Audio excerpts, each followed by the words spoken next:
लेकिन वो कौम जिसे अंग्रेज हुक्मरान कांपते थे, वो मुआशरा जो अंग्रेजों की आंख का कांटा था, वो बिरादरी जिसका वजूद उन्हें बेचैन करते रहा था, वो जमात जिसकी इज्जत और इत्तेहाद से अंग्रेजों की नींदें हराम थी, वो पार्टी जिसकी इज्जत और इस्तिकलाल से अंग्रेजों का पाए तक लर्जा पर अंजाम था, वो यूनियन जिसके दमखम से बरतान के ऐवान में खलबली मची रहती थी, वो फरीक जिसे अंग्रेजों ने अपना दुश्मन मुंतखब कर रखा था, वो गिरोह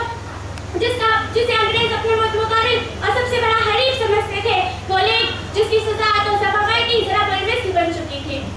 वो सिर्फ इस मुल्क के बाइज्जत, बुलंद हिम्मत और अज़ीमुल मक़ासिद मुसलमान थे और इससे बढ़कर उनका दीनी एतक़ाद ठोस मुस्लिकी मिज़ाज उनके दिलों का